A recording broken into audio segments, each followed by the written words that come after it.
नमस्कार दोस्तों, चलिए जानते हैं झारखंड की 25 फटाफट बड़ी खबरों को सिर्फ 10 मिनट में।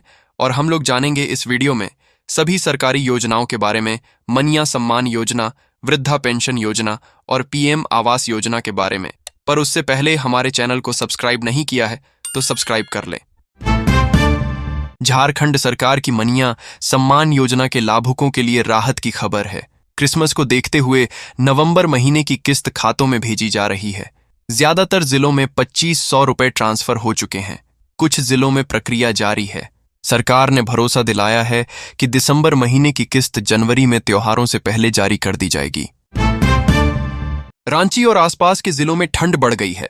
नामकुम, कांके, ओरमांझी, धुरवा और पिटौरिया में ठिठुरन अधिक महसूस हो रही है। मौसम विभाग के अनुसार 26 से 28 दिसंबर तक न्यूनतम तापमान 7 से 8 डिग्री सेल्सियस रहेगा। 29 और 30 दिसंबर को हल्का बदलाव होगा। दिन में हल्की धूप से राहत मिलेगी, लेकिन सुबह और शाम ठंड अधिक महसूस होगी। झारखंड में 15 दिसंबर से धान की खरीद शुरू हुई, लेकिन किसानों को पूरा भुगतान नहीं मिला। पहले 5 दिन में लाखों क्विंटल धान खरीदा गया, लेकिन अब तक केवल कुछ पैसे ही दिए गए। हजारीबाग, बोकारो और गुमला के किसान परेशान हैं। कई किसानों ने मजबूरी में लोकल व्यापारी को धान बेच दिया। सरकार ने कहा कि भुगतान जल्दी किया जाएगा और स्थिति पर निगरानी रखी जा रही है। झारखंड में सड़क हादसों में हो रही मौतों को कम करने के लिए सरकार नई आपात सेवा शुरू करने जा रही है। इसके तहत 1944 नंबर पर फोन करते ही पुलिस, एम्बुलेंस और नजदीकी अस्पताल को एक साथ जानकारी मिलेगी। यह सेवा 24 घंटे चलेगी। सरकार इसे जनवरी में शुरू करने की तैयारी कर रही है, ताकि हादसे के बाद तुरंत मदद मिल सके। रांची में ठंड बढ़ते ही रिम्स अस्पताल में मरीजों की भीड़ बढ़ गई है। एक दिन में मेडिसिन इमरजेंसी में 85 मरीज भर्ती हुए। बीपी, हार्ट अटैक, लकवा और निमोनिया के मरीज ज्यादा आ रहे हैं। डॉक्टरों का कहना है कि ठंड में बुजुर्ग और बीमार लोगों को ज्यादा खतरा है। गर्म कपड़े पहनें और समय पर इलाज कराएं। रेलवे ने भोपाल से धनबाद एक्सप्रेस शुरू करने का फैसला किया है। खलारी स्टेशन पर ट्रेन का ठहराव तय होने से स्थानीय लोगों की पुरानी मांग पूरी हुई। यह ट्रेन सप्ताह में 3 दिन चलेगी। भोपाल से सोमवार, गुरुवार और शुक्रवार को, और धनबाद से रविवार, बुधवार और शनिवार को रवाना होगी। नई ट्रेन की घोषणा से खलारी के लोगों में खुशी का माहौल है।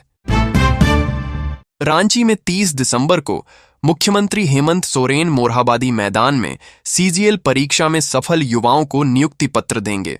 इसमें 847 सहायक प्रशाखा पदाधिकारी समेत अलग अलग विभागों के अभ्यर्थी शामिल हैं।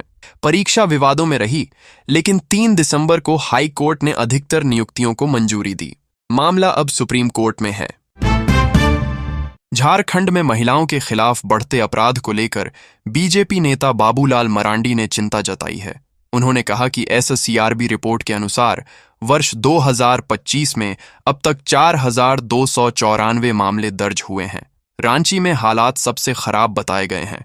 मरांडी ने आरोप लगाया कि अपराधियों में कानून का डर खत्म हो चुका है और सरकार सिर्फ कागजी दावे कर रही है। झारखंड में कड़ाके की ठंड और शीतलहर का असर लगातार बढ़ रहा है। मौसम विभाग ने 12 जिलों में येलो अलर्ट जारी किया है। सुबह घने कोहरे में छोटे बच्चे स्कूल जा रहे हैं। ठंड से अभिभावक चिंतित हैं। अब तक सरकार ने न छुट्टी दी है, न स्कूल समय बदला है। अभिभावकों ने प्रशासन से कक्षाएं स्थगित करने या समय बदलने की मांग की है। झारखंड के स्वास्थ्य मंत्री इरफान अंसारी के खिलाफ आपत्तिजनक बयान देने के मामले में आदिवासी नेत्री निशा भगत की मुश्किलें बढ़ीं। यूथ कांग्रेस नेता ने इटकी थाना में एफआईआर की मांग की है। आरोप है कि यूट्यूब इंटरव्यू में अमर्यादित भाषा का प्रयोग हुआ। पुलिस जांच कर रही है। निशा भगत ने आरोपों को सही बताया और सरकार पर आदिवासियों की अनदेखी का आरोप लगाया।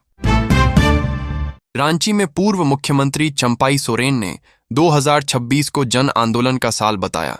उन्होंने हेमंत सरकार पर आदिवासी जमीन, शेड्यूल एरिया और पेशा नियमावली को लेकर गंभीर आरोप लगाए। कहा कि कंपनियों को जमीन दी जा रही है, आदिवासियों की आजीविका खतरे में है। सारंडा में वाइल्ड लाइफ सैंक्चुअरी और जमीन अधिग्रहण पर सवाल उठाते हुए सरकार से जवाब मांगा। धनबाद में बीबीएमकेयू का दीक्षा समारोह टाउन हॉल में हुआ। राज्यपाल के भाषण में सिर्फ जयराम महतो का नाम लिया गया। अन्य 3 विधायकों का नाम नहीं आने पर वे नाराज हुए और समारोह छोड़कर बाहर चले गए।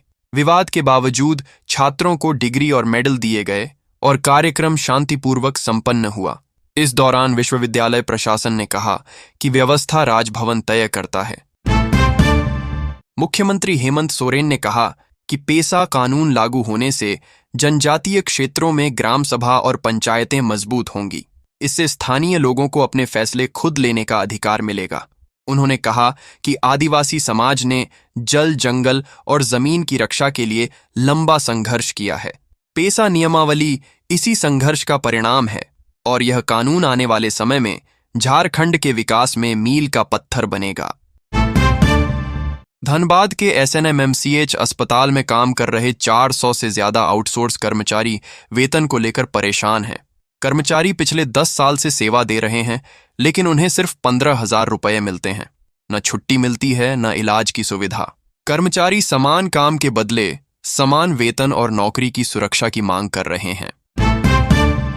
गिरिडीह के जमुआ में जमीन विवाद में युवक कमलेश सिंह की पीट पीटकर हत्या के बाद राजनीति तेज हो गई है।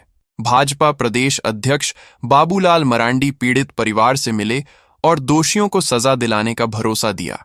पुलिस ने 2 आरोपियों को जेल भेजा है। कांग्रेस नेताओं ने भी परिवार को सरकारी मदद का आश्वासन दिया है। सरायकेला में NIT जमशेदपुर का 15वां दीक्षांत समारोह 29 दिसंबर 2025 को होगा। राष्ट्रपति द्रौपदी मुर्मू कार्यक्रम की मुख्य अतिथि होंगी। इस दौरान 1114 छात्रों को डिग्री दी जाएगी। 2 छात्रों को स्वर्ण पदक मिलेगा। स्वामी गोविंद देवगिरी और रविंद्र बेहरा को मानद उपाधि दी जाएगी। समारोह में राज्यपाल और मुख्यमंत्री हेमंत सोरेन भी शामिल होंगे। जामताड़ा में ज्वेलरी दुकान में लूट और फायरिंग की घटना के बाद हंगामा बढ़ गया है। बीजेपी नेता रणधीर सिंह ने पुलिस को पूरी तरह नाकाम बताया। उन्होंने कहा कि अपराधी खुलेआम वारदात कर रहे हैं। इस घटना में एक दुकानदार घायल हुआ है। कारोबारियों ने 24 घंटे में आरोपियों की गिरफ्तारी की मांग की है। रांची में हेमंत कैबिनेट से पेसा नियमावली को मंजूरी मिलने पर कांग्रेस ने प्रदेश मुख्यालय में पेसा उत्सव मनाया। नेता कार्यकर्ता ढोल नगाड़ों के साथ बिहार क्लब से कांग्रेस भवन पहुंचे और मिठाई बांटी। प्रदेश अध्यक्ष केशव महतो कमलेश ने मुख्यमंत्री हेमंत सोरेन सहित नेताओं का आभार जताया। उन्होंने कहा कि पेसा से आदिवासी क्षेत्रों को अधिकार, पारदर्शिता और विकास मिलेगा। झारखंड कैबिनेट ने पेसा एक्ट की नियमावली को मंजूरी दे दी है। इससे अनुसूचित क्षेत्रों में ग्राम सभा को ज्यादा अधिकार मिलेंगे। केंद्रीय सरना समिति ने फैसले का स्वागत किया, लेकिन चेतावनी दी कि अगर नियमावली में किसी खास वर्ग के हित में बदलाव हुआ तो विरोध होगा। समिति ने कहा कि पेसा का मकसद आदिवासी अधिकार और परंपरा की रक्षा है।